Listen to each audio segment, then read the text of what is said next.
Hello everyone, welcome back. I'm a little bit late posting this video. My computer broke, so I knew that I couldn't edit, but then again I could have filmed.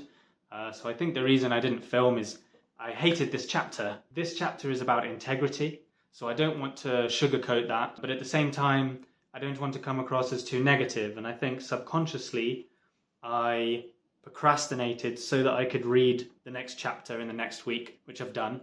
And I really liked that. Maybe it's a kind of positivity bias, I don't know. But ultimately, I don't want to negatively affect Julia Cameron, the writer, if she happens to see this criticism. I know that everyone can be sensitive about their work. I thought that this chapter was the worst chapter by far. I'm very critical of it. But the next chapter I really enjoyed. So I think I kind of did that to balance the playing field a little bit. So I can tell you there is positivity coming next week, but this week, talking about this chapter, no, I did not like this chapter at all. I think that reading deprivation is a really poorly thought out tool. But first, let me get into it. So this chapter is about integrity, and the first part of the chapter is about noticing honest changes that are happening within us. And that has been a running theme throughout the book. I think I've kind of talked about it before. As we experiment with our artistic side and as we write more honestly in the morning pages, we become more honest and have more integrity in the things that we create. I love that part of the chapter. The second part of the chapter that I'd like to really kind of get into and criticize is the reading deprivation. The idea of reading deprivation is that for a week you don't read.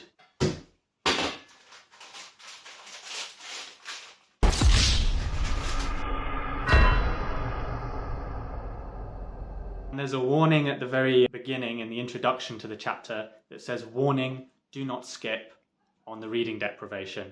Despite that, most of my friends skipped it. And I think that is because they looked at it and went, well, that's a bad idea, I'm not going to do that, and skipped it, even though it was saying, oh, you should really try this. Whereas my kind of personality type, I'm very open, and I looked at it and I went, well, that looks like a bad idea. And then I tried it, and it was a bad idea. I really did not get a good response from myself in doing reading deprivation. The principles behind reading deprivation in this chapter don't come across very clearly to me, which is part of the criticism, but I'll try my best to describe what I think reading deprivation is.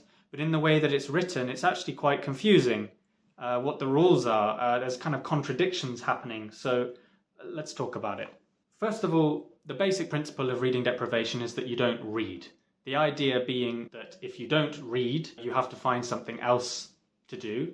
When you don't consume, you need to create. The way that Julia Cameron puts it is that words are like tiny tranquilizers for an artist. The problem that I find is that she says reading deprivation, but then she kind of includes television and radio in her definition, but, well, not even in her definition. She doesn't define radio and television, but then she includes it later in the chapter, and I'm like, wait, what do you mean? That's not reading. But then she also talks about media chat, so then it makes me wonder, okay, is reading deprivation about media chat specifically? But then she talks about novels and says, no, novels are out of the picture as well. Okay, so it's not media, but it's loosely sometimes the internet and sometimes television, and you're not being quite clear about what the rules are here, because those are not reading, but you're still saying that they should be axed in this process as well. So as a reader, I have no idea what you're meaning.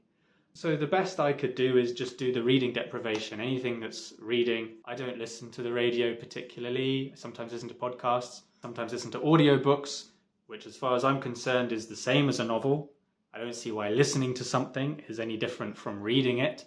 So I kind of decided not to do that, but I could, based on the rules, kind of, depending on what the rules are. The rules are not clear. The idea is that when you are not consuming or working, you are forced to play. And that is true. That is what I found myself doing. But in the spirit of integrity and being totally honest with you, which I feel a resistance to doing right now, because this is embarrassing, but I played with video games, alcohol, and takeaway. So Julia Cameron's principle was that when you are not having an input, you will create a new output. But what I did in the reading deprivation was I was not getting my normal input, so I replaced the input with something else. That seems quite predictable to me. Yes, I was playing, but it was not creative play. So this has not helped me develop as an artist. I've taken a backward step in terms of my output. Just the worst week for me. Partly, I think, because the rules were unclear and whatnot, but dancers specifically are used to using other inputs as a form of stimulus to create. We listen to music and then we create something to the music. We look at images and we create something based on the images. One of the common ways that dancers create, we use a stimulus of some sort. So you're removing my stimulus. But then because I have no stimulus and I can replace the stimulus with something that's not stimulating, I don't create, right? So for me, reading deprivation is a terrible idea. Here's what I think could be improved in terms of reading deprivation. What I tried to do was get to the core of what she was trying to do with reading deprivation. What is the condition that this medicine is for? And then maybe we can re-prescribe a better medicine for you in your specific case and me in my specific case. It seemed to be about distraction. And so I began to wonder, is reading Julia Cameron's main distraction? And that's why she's created reading deprivation. And in my case, it's not a distraction. It's an input that influences and enriches my creative output. So maybe I shouldn't be getting rid of the reading. Maybe what I should be doing is identifying what my distractions are and then depriving myself of those distractions specifically, which might have been alcohol, video games, and takeaway. Maybe. But doing it Julia Cameron's way actually brought those things into my life rather than omitted them. So if there was a task of saying, really think about it, maybe even spend a week just going about your normal business and noticing and noting down what your distractions are, what gets in the way of your creativity, what are your blockages, what things are like tiny tranquilizers. Because I think there are two kinds of distractions in this context. One is a distraction where you're just distracted, and then when you focus again, you can create. But there's another kind of distraction that just saps your energy.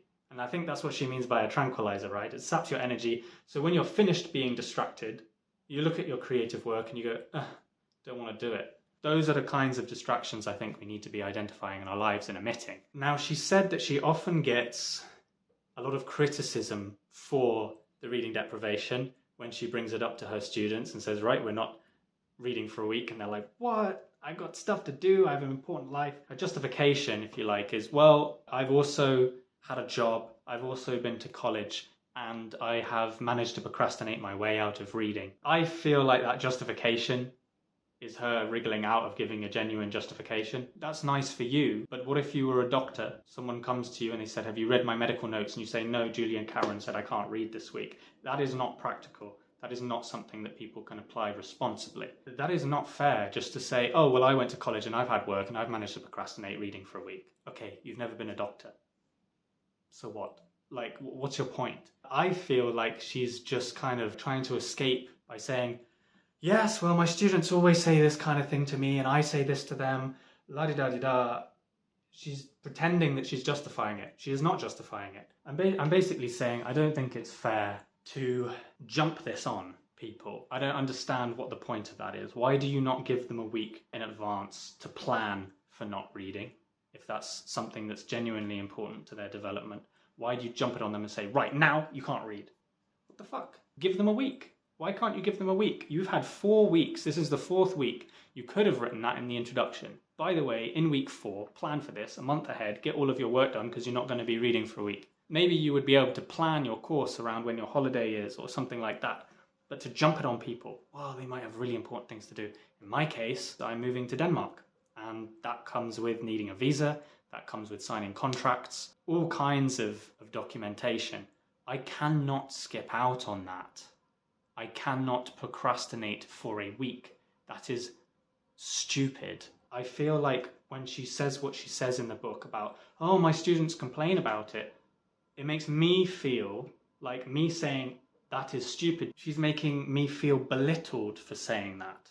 And I don't like that strategy. That is a bullying strategy, and it's not okay. And it's not in tone with the rest of the book. I don't like it. It's bad.